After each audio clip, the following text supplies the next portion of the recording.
Sam Elliot built his career on characters of quiet strength, men who rarely needed words to command respect. Yet behind one of his most memorable roles, there was a story that audiences never saw. The set of Tombstone was filled with chaos, heartbreak, and decisions that changed the movie forever. Elliot has now shared the hidden truth of what unfolded, and his confession changes how we see the film.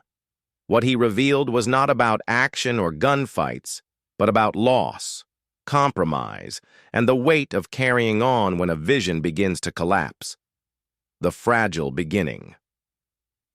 When filming began in the spring of 1993, Sam Elliot felt something rare in Hollywood: genuine pride. At 50, he had built a career on rugged supporting roles, but this time, stepping into the boots of Virgil, Wyatt's older brother, he sensed the opportunity to give weight to a character rooted not in flash or bravado, but in duty. Kevin Jara's script had impressed him from the moment he read it. Unlike so many westerns that lived only for shootouts and standoffs, this one cared about the men behind the guns. Every character had dignity, flaws, and a purpose that went beyond cliches. For Elliot, who valued truth above spectacle, it felt like the perfect fit. But from the earliest days on set in Arizona, his optimism began to crack. Kevin Jara, as gifted as he was on the page, had never directed a film. Elliot noticed the problem almost immediately. By the third day, scenes were crawling.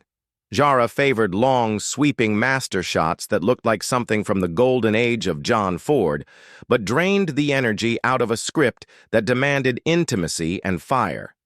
Close-ups that might have captured the heat in an actor's eyes were abandoned in favor of wide frames that left the performances adrift. The crew began whispering their doubts. Cinematographer William Fraker, seasoned and respected, tried gently to push Jara toward different choices.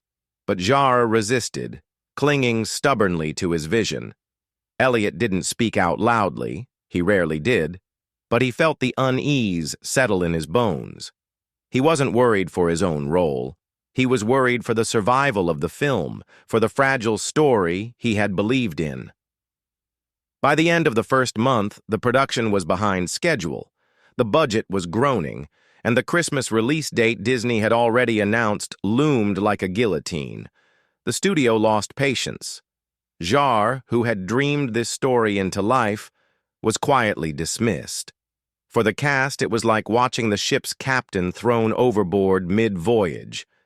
Elliot later admitted the sadness was heavy. He admired Jara's writing, respected his heart, and to see him forced out so abruptly felt like betrayal by necessity. George P. Cosmatos was brought in to steady the ship, a man known for discipline and control. Yet, as Elliot would later reveal, it wasn't Cosmatos who truly kept the production afloat. It was Kurt Russell who began writing nightly shot lists, streamlining the script, and acting as the uncredited director. Elliot respected Russell's determination, but in his heart, he knew something had already been lost. Nearly 30 pages of Jara's original script, pages that gave Virgil and Morgan Earp their most human, emotional moments, were cut away. What remained was still strong, but the soul of the story had been weakened. And Elliot, loyal as ever, carried the quiet sorrow of knowing that the role he cherished had already been diminished before the real fight had even begun. The Ghost Director and the Vanishing Pages. After Kevin Jara was forced out, George P. Cosmatos officially took the director's chair, but the truth of how the movie survived was far more complicated. Sam Elliot later admitted that it was Kurt Russell who quietly took command, even though his name would never appear in the credits. Each night, Russell would meet with members of the crew, drafting new shot lists and rewriting pages to ensure they could stay on schedule. Val Kilmer, who lived in Russell's guest room during production, recalled how they would spend long hours piecing together the next day's work. For Elliot, watching this unfold felt both reassuring and heartbreaking. Reassuring because someone had stepped up, but heartbreaking because it meant the film was no longer the ensemble story Jara had dreamed of. Russell and the producers cut close to 30 pages from the script.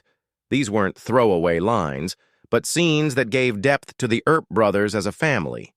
Elliot later confessed that if he had known his role would be reduced so drastically, he might not have accepted it at all. Virgil's struggles, his responsibilities, his emotional weight, all of it shrank as the film narrowed its focus to Wyatt and Doc Holliday. Elliot described sitting in a bar during production when a crew member told him he should have been cast as Wyatt. He smiled faintly, took a sip of his beer, and replied, "Tell me about it." That quiet remark revealed the disappointment he carried, but rarely voiced. Still, Elliot refused to abandon the project. He believed in the cast, in the power of Jar's original script, and in the bond that had formed among the actors. To salvage something of Virgil's presence, he slipped fragments of dialogue back into his scenes, protecting small pieces of character that otherwise would have been erased. It was a subtle act of rebellion, born not of ego, but of devotion to a role he felt deserved more than the cutting room floor. In his silence and persistence, Elliot embodied Virgil himself, a man who held firm to duty even when the world around him was crumbling. Fractures behind the camera. As the weeks dragged on, the set of Tombstone became less like a creative space and more like a battlefield. The change from Jara to Cosmatos was never smooth. George Cosmatos brought discipline, but it came at a cost. His approach was sharp-edged, prioritizing efficiency and control, and many on the crew felt suffocated. Cinematographer William Fraker, a veteran of the industry, clashed with Cosmatos repeatedly. Fraker wanted artistry. Cosmatos demanded speed. Their disagreements grew so heated that one day they drove golf carts straight into each other in a reckless act of frustration. 17 crew members eventually left the production under Cosmatos' strict watch. Sam Elliot, quiet by nature, absorbed this chaos with a heavy heart. He wasn't a man to shout or stir fights, but he could feel the weight pressing down. He had joined Tombstone believing in its script, its camaraderie, and its vision of the Earp family. Now, much of that spirit felt fractured. He described the shoot as brilliant and painful at the same time. Brilliant because the cast gave everything they had, painful because behind the lens the movie often seemed moments away from falling apart. Adding to the tension was the looming deadline. Disney demanded the film be ready for a Christmas release in 1993, forcing the crew into grueling schedules. Days stretched long, reshoots multiplied, and exhaustion became routine. Jare's original material was pushed aside, with only about 15 of his filmed moments surviving into the final cut. Elliot continued to show up every day, steady as Virgil Earp, but he could not ignore the sadness of watching Jara's deeper story vanish piece by piece. And yet, amid the anger and fatigue, a fragile unity formed. Kurt Russell kept writing nightly plans, Val Kilmer threw his weight behind him, and the rest of the cast stayed the course. Elliot knew the film might not be the layered masterpiece it had started as, but he still believed it could be saved. What kept him going was loyalty, to his fellow actors, to Jara's words, and to the promise of finishing the story no matter the cost. The rival in the shadows. While the cast of Tombstone struggled through reshoots and long nights, another storm was brewing just down the road. In New Mexico, Kevin Costner was filming Wyatt Earp with director Lawrence Kasdan. Unlike Tombstone, Costner's project had the luxury of time, a budget more than twice as large, and the backing of a studio eager to showcase one of Hollywood's biggest stars at the height of his career.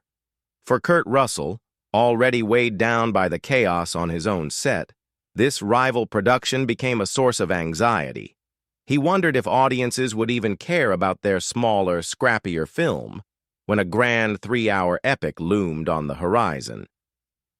Sam Elliot remembered one evening at a Holiday Inn when Russell sat restless, filled with doubt about whether their movie would survive the competition. Elliot, always blunt, asked him what he was so worried about.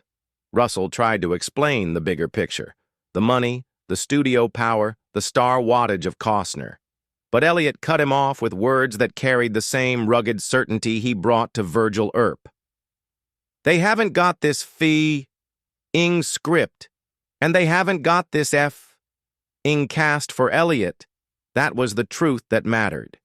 He had seen firsthand how Jara's dialogue gave the story its soul, and how actors like Val Kilmer, Michael Biehn, and Powers Booth were pouring themselves into their roles.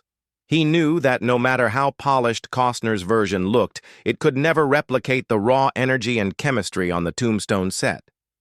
Even as Russell kept sweating over schedules and budgets, Elliot held firm in his belief that their film had already captured lightning in a bottle.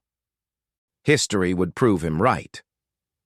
Tombstone, released in December 1993, earned $56 million at the box office, more than double what Wyatt Earp pulled in the following June. Costner's film, though beautifully shot, dragged under its own weight, while Tombstone became a cult classic quoted by fans for decades. Elliot never doubted it. He had trusted in the words on the page, the grit of the cast, and the truth that heart always outshines spectacle. Virgil's quiet weight. For most audiences, Tombstone is remembered for Kurt Russell's fierce Wyatt Earp and Val Kilmer's unforgettable Doc Holliday. Their lines became legend, quoted endlessly in bars, dorm rooms, and fan circles. Yet in the shadows of that fame was Sam Elliott's Virgil, the older brother who carried a different kind of burden. Elliot later admitted that the cuts to the script robbed Virgil of nearly 30 pages of material, moments of family, moral struggle, and quiet reflection. Without those connective scenes, Virgil became more of a background figure than the fully realized heart Jara had written. Elliot confessed that had he known his role would be reduced so severely, he might have turned it down entirely. Still, he refused to let Virgil disappear. On set, he found subtle ways to slip fragments of character back in. Lines whispered, gestures held a little longer, pauses that spoke volumes. One of the most overlooked moments in the film is when Virgil rescues a child before the violence of the OK Corral erupts. It passes quickly, almost buried in the chaos, but it reveals who Virgil really is, a man acting out of duty, not rage. That single action carries the weight of Elliot's entire performance, a reminder that justice, not vengeance, was the Earp family's true compass. Critics and scholars looking back now often call Elliot the moral anchor of Tombstone. His voice, weathered and steady, embodied the price of responsibility. He was not the gunslinger chasing glory. He was the weary lawman forced to make choices that left scars. That sense of unyielding duty mirrored Elliot himself, who stayed loyal to the film even when it betrayed parts of his character. He carried on because he believed the story deserved to be finished. Time has softened the sting of those missing pages, but the sadness lingers in Elliot's words. He knew what Virgil could have been, yet he also knew he had given everything he could to protect what remained. In the end, his performance became less about lines spoken and more about silence, about a presence that grounded the chaos around him. A legacy of triumph and loss. When Tombstone finally reached theaters on December 24, 1993, the exhaustion of its creation was still fresh for the cast. 88 grueling days of filming, crew departures, reshoots, and sleepless nights had left scars, but the film stood ready. Audiences embraced it instantly. Val Kilmer's sharp-tongued Doc Stoll scenes, Kurt Russell's Wyatt radiated determination, and Sam Elliott's Virgil quietly anchored the family's sense of duty. The movie grossed $56 million in North America, far surpassing expectations and doubling its modest $25 million budget. 6 months later, when Wyatt Earp arrived bloated with length and weighed down by Costner's epic ambitions, the verdict was clear. Elliot's faith had been prophetic. Tombstone would endure while Wyatt Earp faded into near obscurity. Yet Elliot's pride came with an ache he never fully shook. He told interviewers years later that he remained proud of what they had built, but haunted by the knowledge of what had been lost. Kevin Jara's original script had promised a richer tapestry, where Virgil and Morgan stood alongside Wyatt and Doc with equal weight. Elliot often said he wished audiences could have seen those pages, the scenes of quiet family dinners, the moments of laughter and connection that were stripped away in the race to sharpen the story. For him, the cuts left a hole that never closed. Still, he recognized the strange poetry of it all. Just as Virgil Earp was written as the brother who carried responsibility without glory, Elliot found himself in the same role. His Virgil did not win the spotlight, but he bore the weight of duty to the film. He kept faith when others faltered, delivered truth even when it was trimmed, and helped ensure that the story crossed the finish line. Decades later, fans and critics have come to appreciate that strength. In retrospectives, Elliot's Virgil is often called the moral compass of Tombstone, a presence that grounded the fire and spectacle around him. For Elliot, the memory of Tombstone remains both brilliant and painful, a triumph carved out of struggle, and a reminder that even legends are born from sacrifice. Sam Elliott's quiet confession shows us that behind the triumph of Tombstone was a story of loss, sacrifice, and resilience. He gave Virgil Earp a soul, even when much of it was stripped away, and in doing so left fans with a character who still lingers decades later. Do you think Tombstone would have been even greater if those missing scenes had survived? Let us know in the comments, and don't forget to like, share, and subscribe for more stories behind the movies you thought you knew.